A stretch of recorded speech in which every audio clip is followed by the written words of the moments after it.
Libro de Génesis capítulo 25. Libro de Génesis capítulo 25, versículo 27.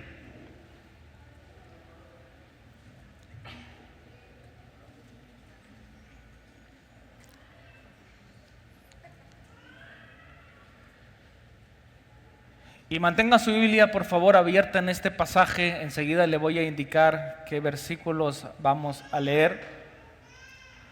El tema de esta mañana es ciclo no cerrado, tormento asegurado.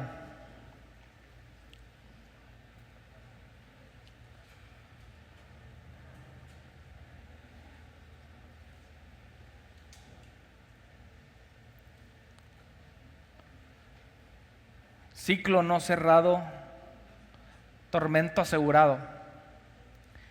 En este pasaje de la Escritura, capítulo 25, de los versículos 19 en adelante, nos vamos a encontrar con el nacimiento de dos hombres que fueron relevantes en la historia y que provienen de un hombre llamado Isaac. Así que en este pasaje se relata esta historia. Quiero que me acompañen por favor al versículo 27.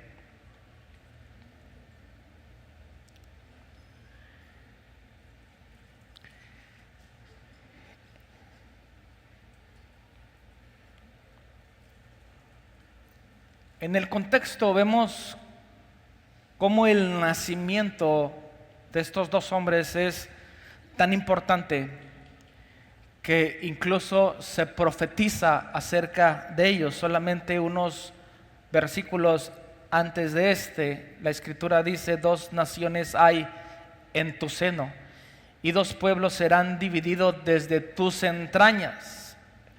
Un pueblo será más fuerte que el otro, y el mayor servirá al menor.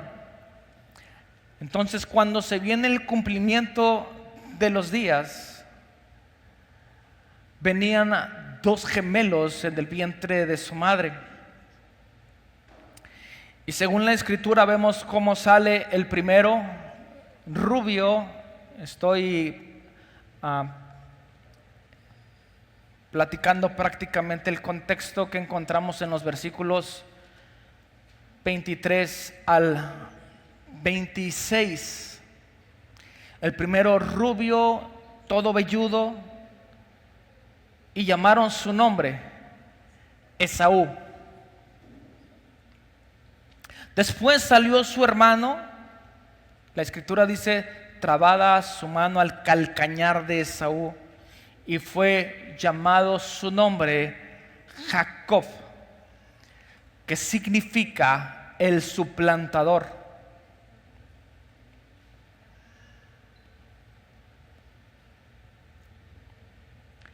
Si me pueden colocar por favor el título para mantener la esencia del mensaje.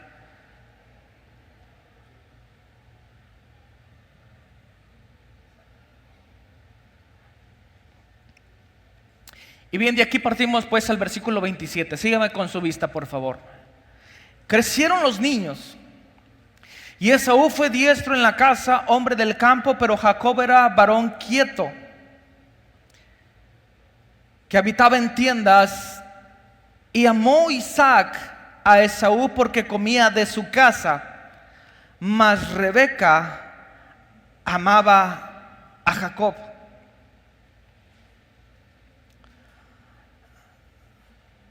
Algo que tengo que resaltar de estos primeros dos versículos y que es importante señalar es el asunto de las preferencias. Porque muchas veces las preferencias traen conflictos en el hogar. ¿No es así? ¿Alguno como hijo en algún momento se sintió menospreciado? Sin temor, dígalo. ¿A razón de qué? de que tal vez papá o mamá consideraban que cierto hijo era el favorito, era el preferido, posiblemente el predilecto. El asunto es que cuando nosotros llegamos a situaciones como estas, estos van causando problemas a medida que va creciendo o van creciendo nuestros hijos. Y en esta historia podemos ver una situación muy marcada, el favoritismo del padre con respecto a su hijo Esaú y el favoritismo de su madre con respecto a Jacob. Me refiero a Rebeca. Y que de alguna manera, y es muy posible que esto cause cierta rivalidad en la misma familia. Así que, padres, tengamos mucho cuidado con frases de este tipo. Es que él es el mejor. Es que este es mi preferido. Bueno, todos son mis preferidos, pero a este quiero más.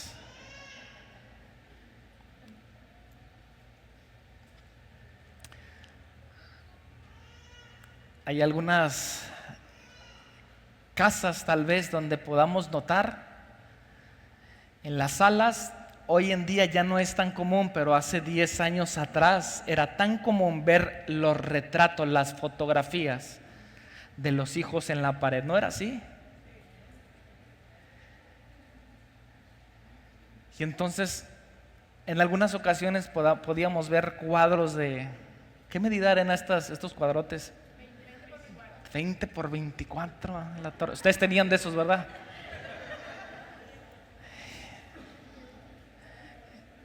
El hijo predilecto, el bebé de la casa. Y luego su lado todavía lo tiene, el cuadro. También el hijo predilecto. Es que nada más tiene uno. Hombre. Y enseguida el cuadro de 4x2, ¿verdad? La fotografía. Y posiblemente pudiera pensar que a razón de los tiempos, porque las modas en los tiempos cambian. Antes manteníamos fotografías de tal tamaño, hoy ya no se ve tanto. Pero posiblemente haya algunos lugares, hogares donde se resalte este hecho. Así que tengamos mucho cuidado, hermanos, con este asunto, porque usted puede marcar a sus hijos desde muy temprana edad, tal vez no con palabras, pero sí con sus hechos. Y es muy posible que puedan crecer con una rivalidad. Ahora me voy a poner de la otra parte, el asunto de los hijos. Tampoco se victimicen o no nos victimicemos por el hecho de tal vez ciertos preferitismos. Lo que sí puedo notar en casa es que posiblemente haya hijos que son muy dedicados, que son muy estudiosos, que atienden a las labores en el hogar. Y ya están las mamás así, ¿no? Pero hay otros hijos que no atienden de la misma manera a las responsabilidades. Así que de cierta manera tal vez podamos decir, quien hace más posiblemente tenga mucho más privilegio. Así que hijos, tampoco se victimicen por el asunto de los privilegios.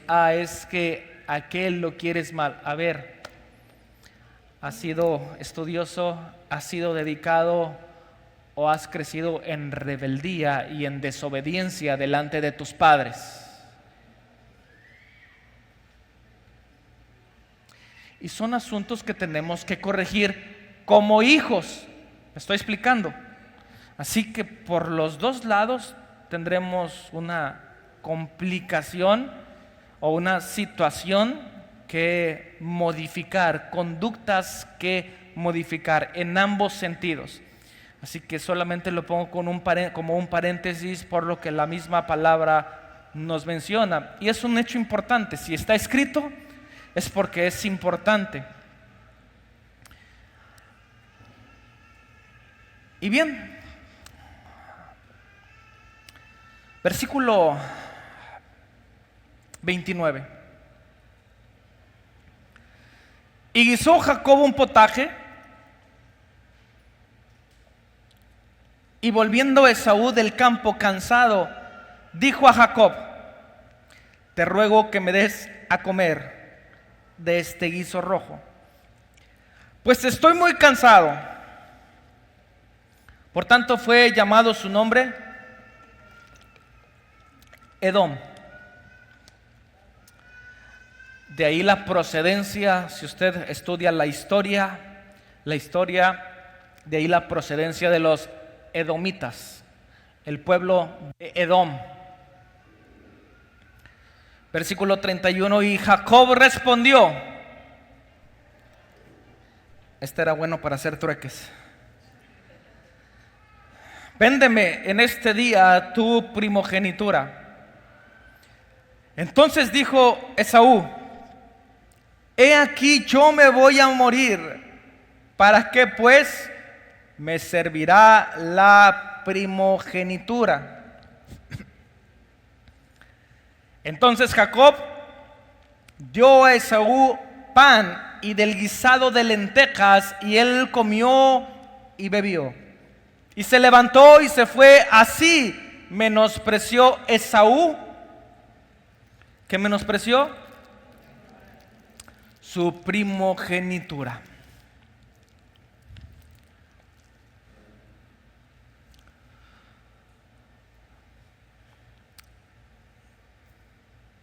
En este asunto de ciclos, la historia comienza en este momento,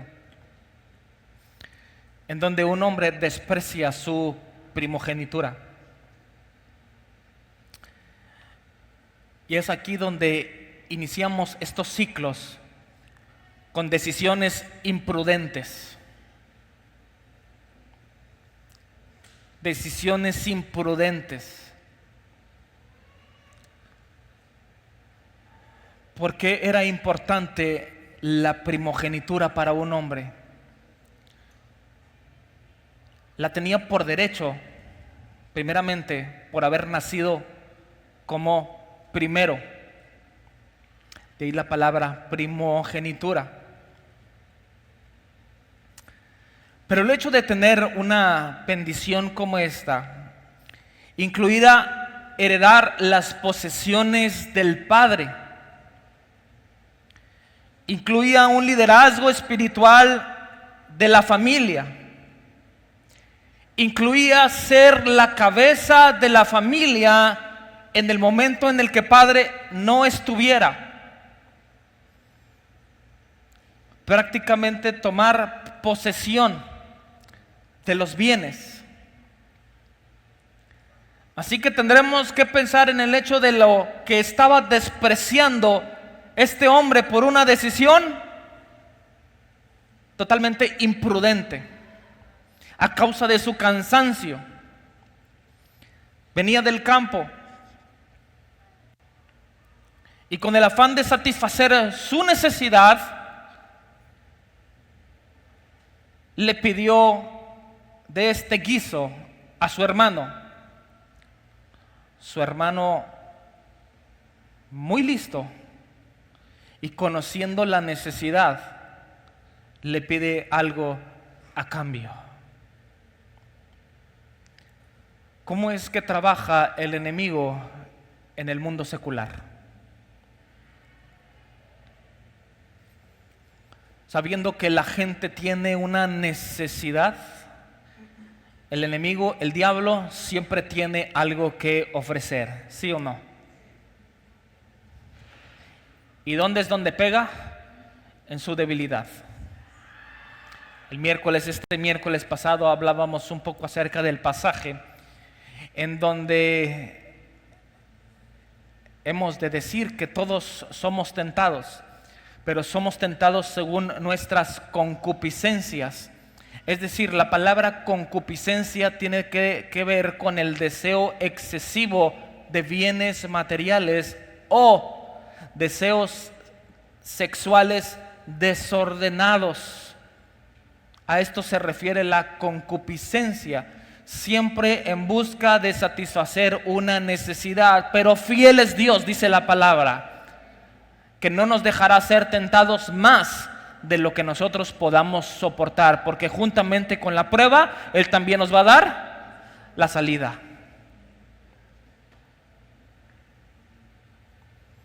Así que no tendremos excusas, porque juntamente con la prueba también el Señor nos dará la salida, y juntamente con la salida la victoria. Sin embargo, ahí es donde el enemigo se aprovecha de cada necesidad, y en su astucia siempre ofrece algo a cambio. Y cuando nosotros aceptamos lo que el enemigo está ofreciendo a cambio, puede ser muy peligroso hasta el grado de llegar a la muerte. Por supuesto, una muerte espiritual. No digamos posiblemente a una muerte natural en algunos de los casos.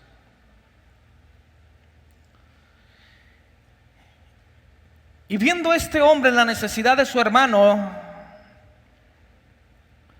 le dice: péndeme, versículo 31, péndeme en este día tu primogenitura.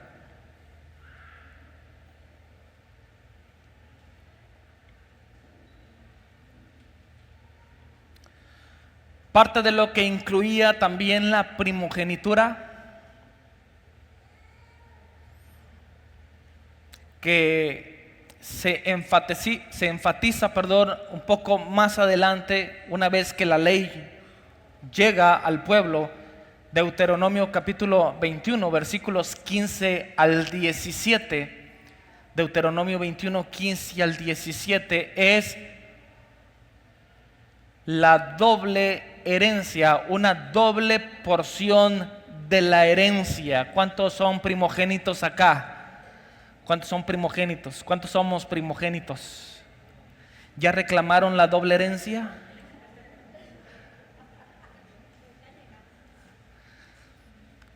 Si su papá no se ha muerto, su mamá no se ha muerto, usted no puede reclamar nada, porque la herencia es una vez que los padres mueren.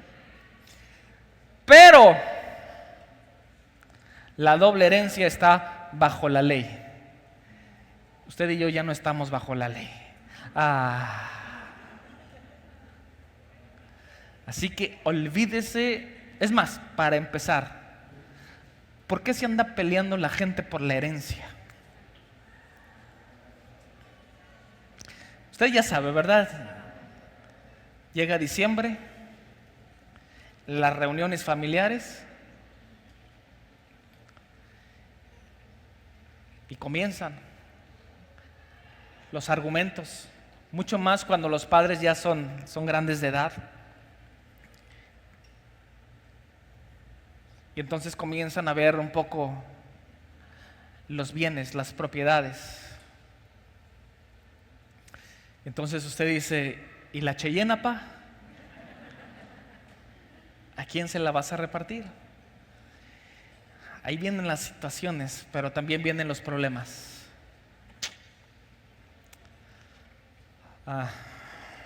Pidamos mucha sabiduría a Dios. Pero tal vez lo que sí podemos hacer es, tal vez como hijos, motivar un poco a nuestros padres, tal vez que no tienen la posibilidad de hacerlo, de realizar un testamento para que puedan dejar repartida la herencia. Y en esa situación, pues, no puedo decir que no va a haber problemas, pero bajo ley pueda hacerse una separación de bienes. Y es lo mejor que que podemos hacer antes de dejar este mundo, para no dejar las propiedades intestadas y que genere un problema para los hijos. Entonces, esto sí o sí tendremos que considerarlo. Tal vez podemos pensar, nos faltan todavía algunos años y eso esperamos en el Señor, pero tal vez hay algunos hermanos, con todo respeto lo digo, que tienen que considerarlo de esta manera. Así que, ya lo hizo, pues, excelente, ¿no? Entonces, bien, parte de la bendición de esta primogenitura, más adelante se instituye en la ley esta doble herencia. Y por supuesto también va incluida la bendición del Padre. Pero antes de llegar a este momento específico, me resalta o me llama mucho la atención que Esaú comente o diga lo siguiente: he aquí yo me voy a morir, ¿para qué pues me servirá la primogenitura? ¿Para qué la quiero? Algún día me voy a morir. Sin embargo, esta declaración le trajo graves problemas, una situación que traería crisis dentro de la familia.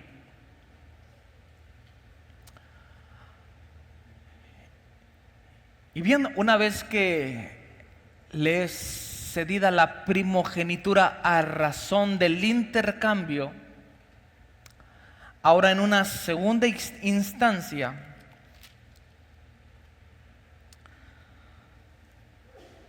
podemos ver una doble disputa en relación a la bendición del Padre. Capítulo 27, versículos 1 al 7.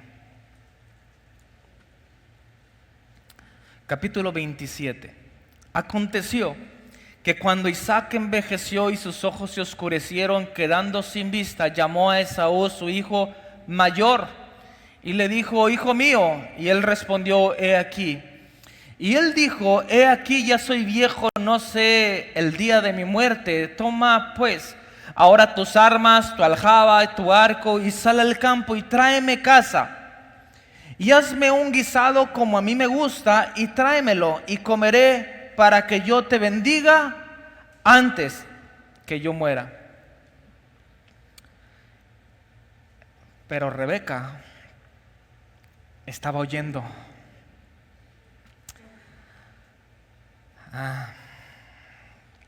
No sean como esa Rebeca.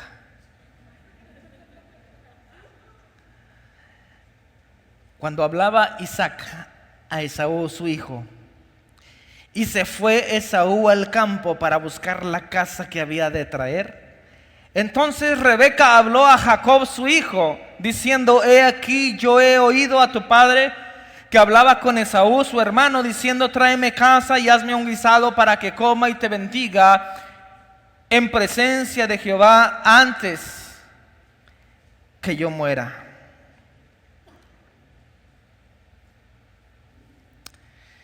Y entonces le da la instrucción a su hijo: ve ahora por un cabrito del ganado, que yo le prepararé este guisado a tu padre, para que tú puedas obtener la bendición del primogénito, la bendición del mayor. Y entonces en la historia podemos ver cómo se relata que Jacob hace mención a que su hermano era un hombre velludo, y le dice: madre, cuando yo me presente delante de mi padre, me va a reconocer porque yo no tengo vellos en la piel. Y la mamá le dijo: tú haz lo que yo te digo. Y entonces del cabrito que había matado, le entretejió la piel sobre sus brazos, de modo que pudiera sentirse el vello sobre su cuerpo.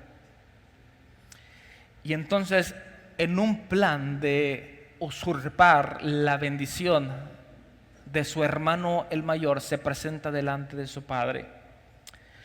El padre le dice: acércate, una vez que había comido, te voy a dar la bendición. Tu voz es como la voz de Jacob. Esto es extraño para mí, le dijo Isaac, pero tus vellos son como los de Esaú. Y de esta manera comenzó a dar la bendición sobre su hijo. Y entonces esta bendición la encontramos en el versículo 27 del capítulo 27. Jacob se acercó, le besó, y olió Isaac el olor de sus vestidos, y le bendijo diciendo: mira el olor de mi hijo, como el olor del campo que Jehová ha bendecido. Dios pues te dé el rocío del cielo y de las grosuras de la tierra, y abundancia de trigo de mostos. Sírvante pueblos y naciones se inclinen ante ti. Sé Señor de tus hermanos y se inclinen ante ti los ojos de tu madre. Malditos los que te maldijeren y benditos los que te bendijeren. La bendición del Padre, hermanos, aseguraba el favor de Dios, aseguraba crecimiento, aseguraba prosperidad. Y esto era lo que recibía el hijo primogénito. Sin embargo, una vez que sucede toda esta situación, regresa Esaú nuevamente con su padre. Le dice: Padre mío. Entonces le responde: ¿quién eres tú? Le dice: yo soy tu hijo Esaú. Y comienza el conflicto. Acabo de comer del guiso que me ha preparado. No, padre, no he sido yo. Y entonces dice: tu hermano vino con engaño y tomó tu bendición. ¿Qué fue lo que ocurrió en aquel momento en la vida de Esaú?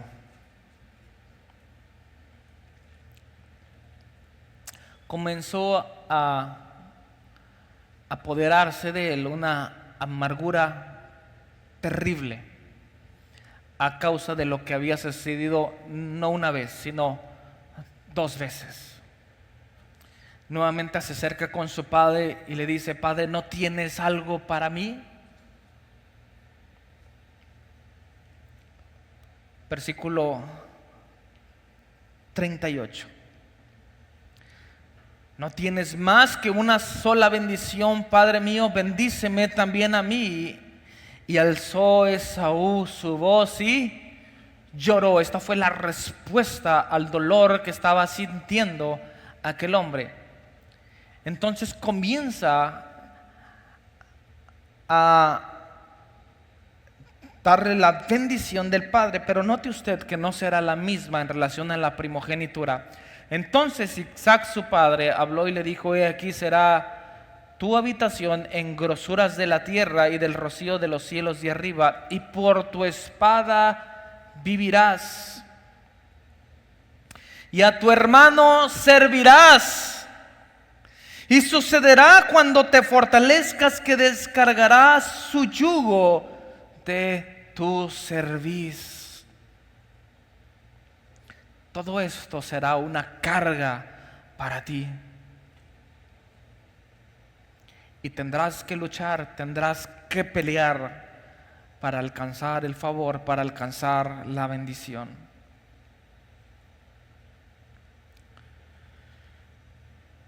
Finalmente, ¿cuáles fueron las consecuencias de esta situación? Versículo 41. Y aborreció Esaú a Jacob por la bendición con que su padre le había bendecido, y dijo en su corazón: llegarán los días del luto de mi padre, y yo mataré a mi hermano Jacob. ¿En qué clase de corazón podemos encontrar unas palabras como estas? En donde un hermano desea la muerte de su otro hermano. ¿Alguna vez le ha deseado la muerte a su hermano, a su hermana? Espero que no, pero habrá quien sí le ha deseado la muerte.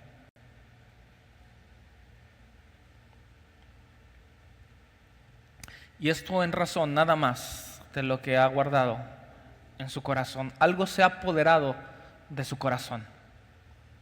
Y entonces él continúa su vida con una raíz tan poderosa de amargura, de resentimiento, de dolor. Y es por eso que hemos llegado a esta frase. Cuando nosotros no podemos cerrar ciclos en momentos específicos, esas situaciones nos van a llevar a un tormento seguro y posiblemente durante muchos años. Posiblemente haya quien haya caminado durante muchos años con situaciones que no ha podido cerrar. Y camina posiblemente con resentimiento, con amargura en el corazón. La Escritura dice: y aborreció Esaú a Jacob. La palabra aborrecer significa odiar. Lo odiaba con todo su corazón.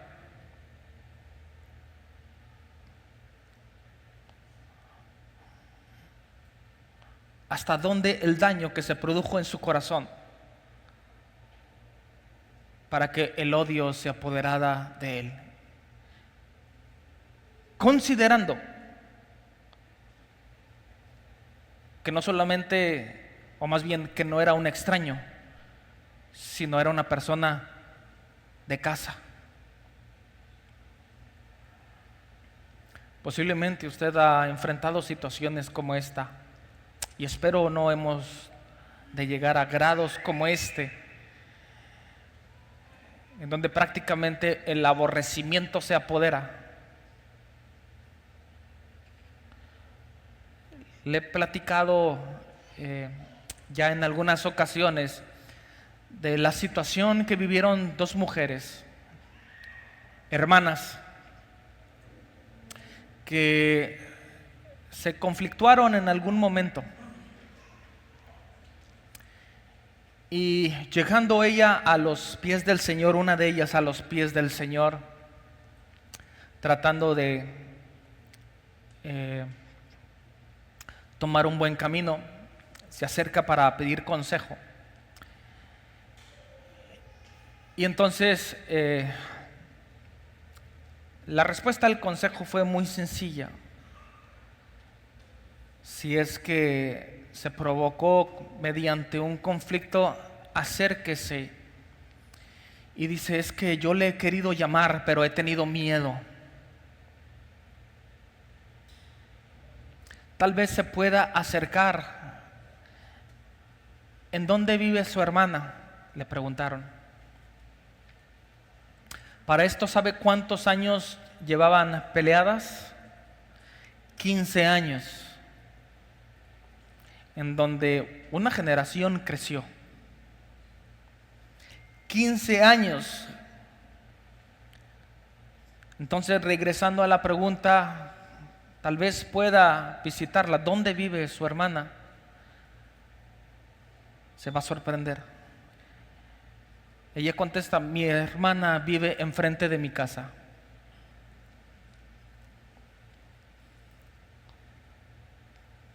Esa anécdota es una situación de la vida real. ¿Hasta cuánto tiempo? ¿Cuánto tiempo vamos a dejar que esas situaciones contaminen nuestro corazón y no nos permitan avanzar? No nos permitan entrar en la libertad que Cristo nos puede dar.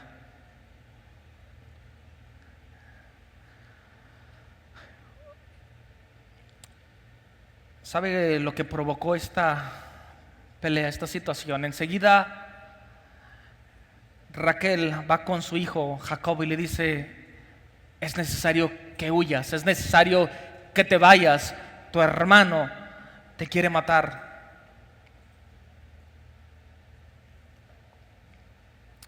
Y entonces él obedece a la voz de su madre.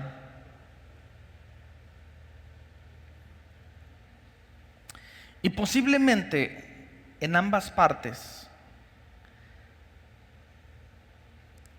cada uno de ellos vivieron en un tormento constante por la situación de separación.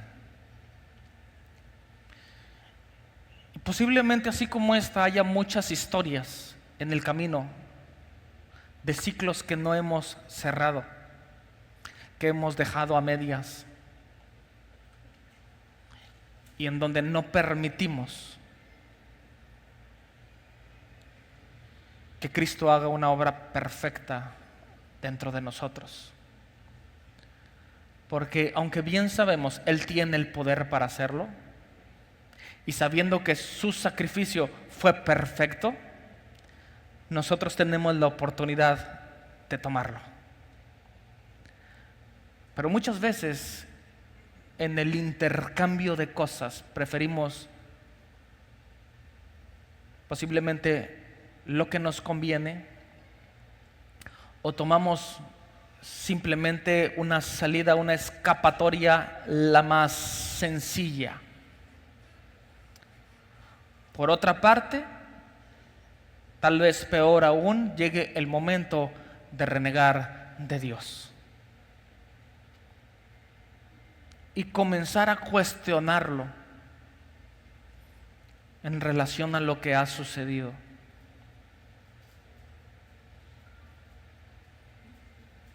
En una ocasión, Dios, hablando con Job, en una de las historias bíblicas, prácticamente Dios le dice: ¿acaso tú tienes derecho? ¿Acaso tú tienes derecho? Y entonces comienza Dios con los cuestionamientos. ¿En dónde estabas cuando formé los cielos? ¿En dónde estabas tú cuando yo creé las estrellas, cuando puse todas las cosas en orden? Es decir, aún mi poder está por encima de todas las cosas. ¿Qué derecho tienes tú a cuestionar lo que yo permito? Sabiendo que Dios es un Dios soberano y que aún habrá cosas que seguramente causan dolor en el corazón. Pudiéramos pensar en el enojo, pudiéramos pensar en múltiples situaciones, pero hacer un reclamo a Dios no deberíamos.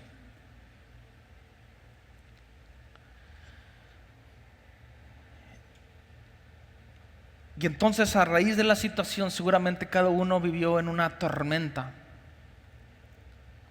hasta que en un momento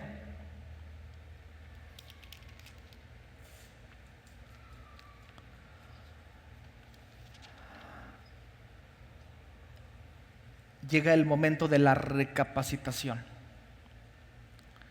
Pero antes de este momento, lo que sucede dentro de la historia es de que al irse Jacob, al salir de aquel lugar, prácticamente provoca un distanciamiento. Y ojo con lo siguiente: la distancia o el tiempo mismo no repara el daño. ¿Está conmigo? Ni siquiera la distancia, ni siquiera el tiempo puede reparar el daño.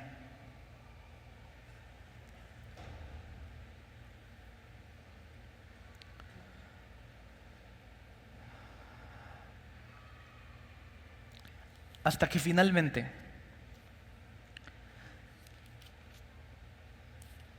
nos encontramos con el tiempo de reconciliación. Capítulo 32 del libro de Génesis.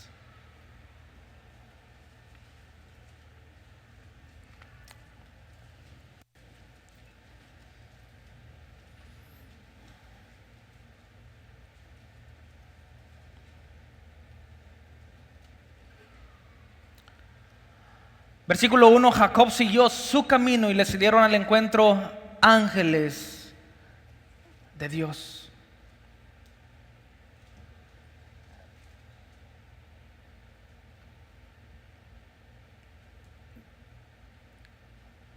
Versículo 7. Entonces Jacob tuvo gran temor y se angustió. Y distribuyó el pueblo que tenía consigo y las ovejas y las vacas y los camellos en 2 campamentos. Hemos llegado al punto en donde Jacob toma una decisión, la decisión de ir a visitar a su hermano. Pero cuando él toma la decisión, viene un gran temor sobre su vida. Dice, tal vez mi hermano quiera matarme. Y entonces ya como su familia, su pueblo ya era muy numeroso, dividió su familia. Vamos a enviar solamente una parte, la otra parte vamos a quedar atrás. No sea que mi hermano me mate en el camino. Y entonces al menos tengo la oportunidad de huir. Ese era su pensamiento, en razón de que su hermano había estado muy lastimado por la situación.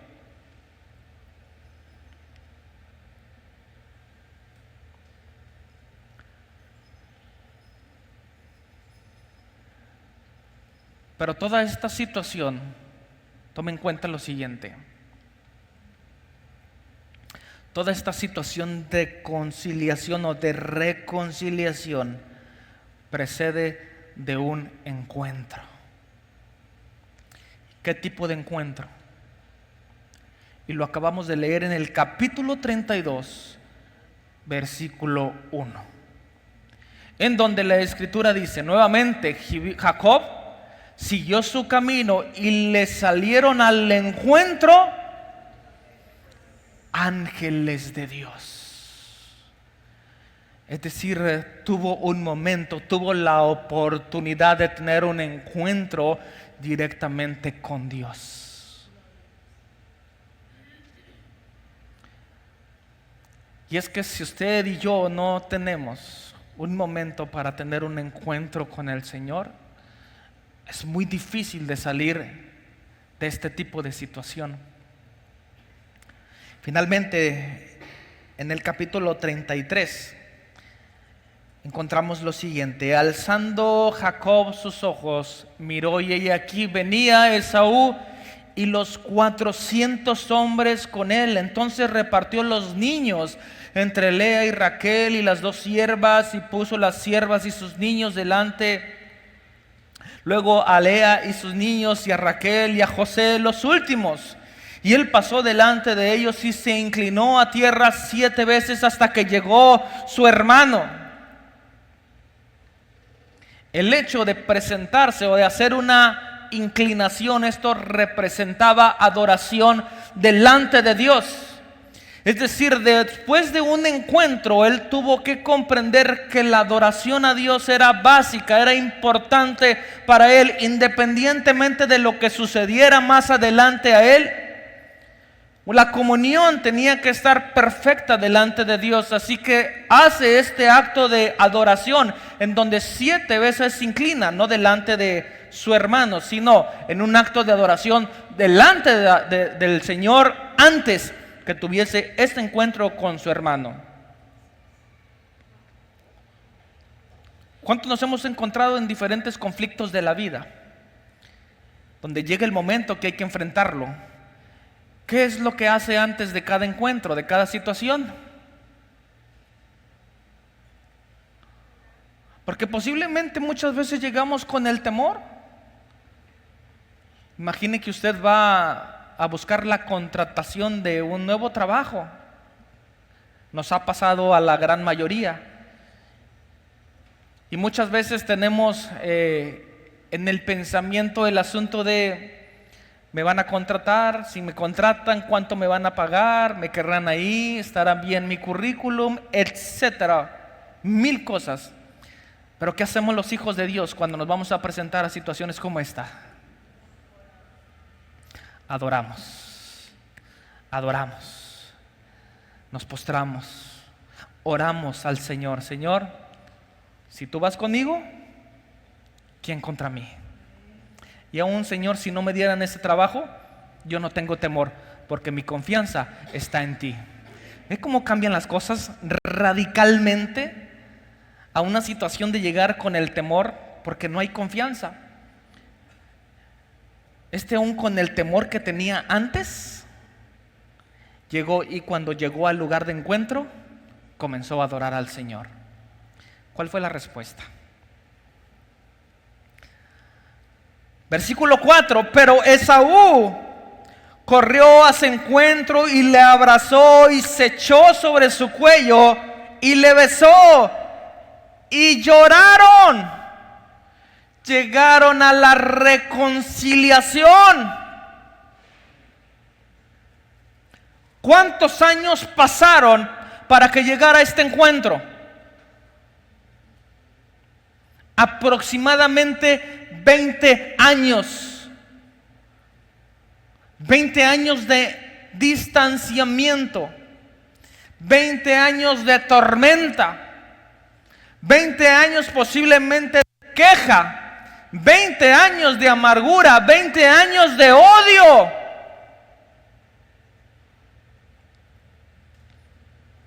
¿Hasta dónde podemos llegar? Podemos llegar tal vez al grado de que sus huesos se sequen.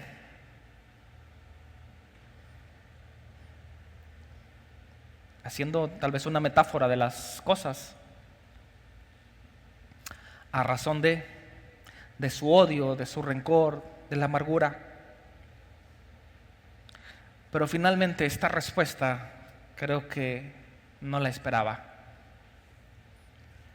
Pero lo que puedo resaltar de aquí es, y enfatizar en toda esta historia, es el encuentro que este hombre tiene con el Señor. Que justamente nos encontramos en un pasaje muy específico en donde la Escritura dice que este hombre lucha por su bendición. Lucha por su bendición y tiene un encuentro con el Señor.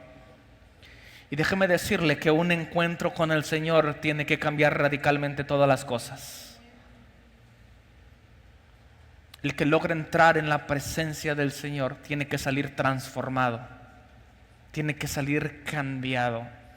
De modo que si alguno está en Cristo, dice la Escritura, es nueva criatura. Nueva criatura, entendemos el concepto de nueva criatura. Una nueva creación es renovada. Y más bien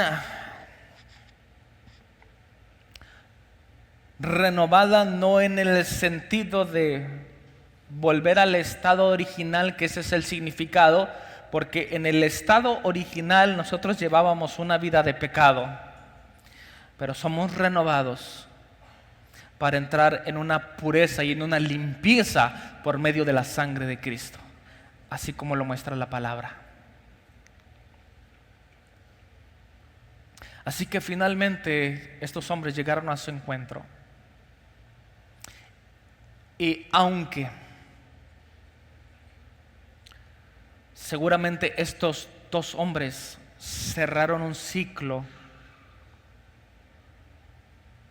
lamentablemente sus generaciones no pudieron hacerlo.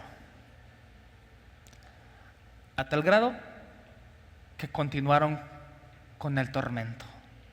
Dos pueblos totalmente separados. Dos pueblos enemigos. A razón de lo que sucedió más de 20 años atrás.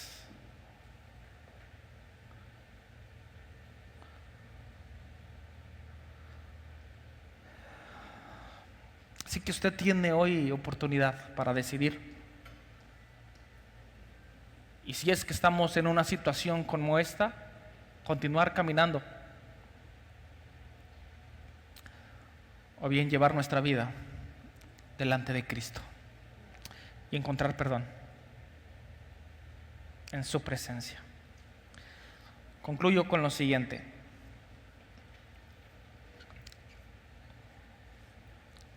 En términos terrenales, la psicología nos habla acerca de ciclos cerrados. Y en relación a esto, la psicología nos dice, para poder cerrar un ciclo, primero debe existir la aceptación. Si usted ha pensado ir al psicólogo, yo le doy su sesión hoy totalmente gratis.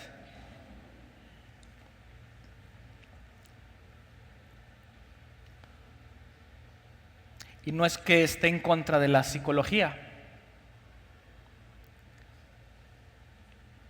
pero nunca será suficiente. Porque si pensamos en suficiencia, Cristo sí es suficiente. Solamente quiero poner el contraste de las cosas. La psicología me dice, acepta, reconoce la situación, haz una reflexión de todo lo que ha sucedido, pide perdón, otorga perdón. Tal vez habrá cosas buenas que podamos tomar, no todo. La psicología nos dice por medio de rituales, algunos rituales tal vez, haz un ejercicio para que por medio del ejercicio puedas reconocer la situación, tal vez destruirla y poder encontrar sanidad. Es necesario que llegues al punto de desapego. Tal vez sientes, por el contrario, sientes mucho apego a la situación, a la persona, y por esa misma situación no has podido sanar tu corazón. Y por último, haz una reconstrucción. Si hay situaciones dañadas, entonces construye. Yo tendría que decir, si hay situaciones dañadas, no construyas sobre lo dañado, deséchalo y permite que Cristo llene todo tu vacío. Eso es lo que dice la psicología, pero ¿qué dice Dios? Nahum capítulo 1, versículo 7. Le voy a dar citas, solamente apunte las citas, no voy a la Biblia. Nahum capítulo 1, versículo 7. Jehová es bueno, fortaleza en el día de la angustia. Si usted está hoy angustiado, el Señor nos dice, Jehová es bueno y es tu fortaleza en ese día. Isaías capítulo 26, versículo 3. Y la mayoría los tenemos plasmado en un calendario de este año. Tú guardarás en completa paz. Esto ha sido un estandarte para algunos este año, particularmente este año. Tú guardarás en completa paz aquel cuyo pensamiento en ti persevera, que en ti ha confiado. Tú guardarás en completa paz. Eso es lo que necesitamos. Salmo 119, versículo 25. Salmo 119, versículo 25. Abatida hasta el polvo está mi alma. Abatida hasta el polvo está mi alma. Vivifícame según tu palabra. Si usted se siente abatido hasta el polvo, está cansado, la misma escritura nos dice por medio del salmista, vivifícame, dame vida. ¿Cómo? ¿Cómo? Por medio de tu palabra. El problema o el detalle es que es mucho más fácil ir al psicólogo que ir a la Biblia.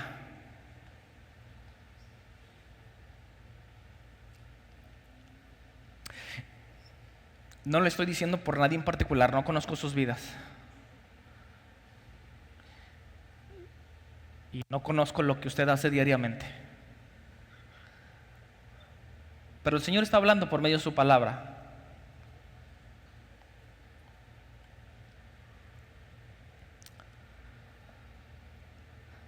Siempre, comúnmente tenemos situaciones, ¿verdad? ¿Qué le dijiste al pastor? ¿Qué le dijiste?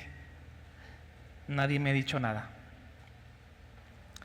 El Espíritu de Dios habla y habla a nuestros corazones.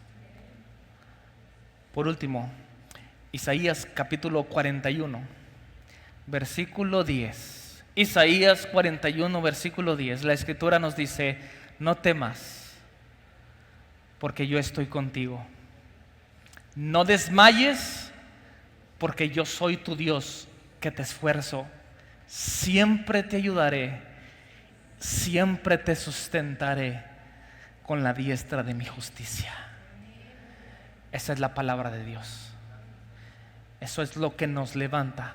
Eso es lo que nos anima. Y usted está aquí hoy, esta mañana, para escuchar esta verdad, para entender que Dios va delante de nosotros, para decirnos: no temas, no desmayes, porque yo estoy contigo. Pareciera que se nos olvidase al momento de preguntar: ¿y dónde estás? Cuando el Señor nos dice: yo estoy contigo, ¿dónde está el problema? ¿Dónde está la situación? ¿Qué es lo que no entendemos? Si la Escritura es tan clara al decirnos: yo estoy contigo, yo voy a estar todos los días hasta el fin del mundo. Es una promesa de Cristo, y si Él lo dijo, lo ha cumplido hasta el día de hoy, y lo cumplirá hasta el día de su regreso. Mientras tanto, el Espíritu Santo, el Consolador, es quien está con nosotros. Pero nuevamente hago hincapié a este último versículo: no temas, porque yo estoy contigo. No desmayes, porque yo soy tu Dios, que te esfuerzo. Siempre te ayudaré, siempre te sustentaré con la diestra de mi justicia. Póngase de pie, por favor.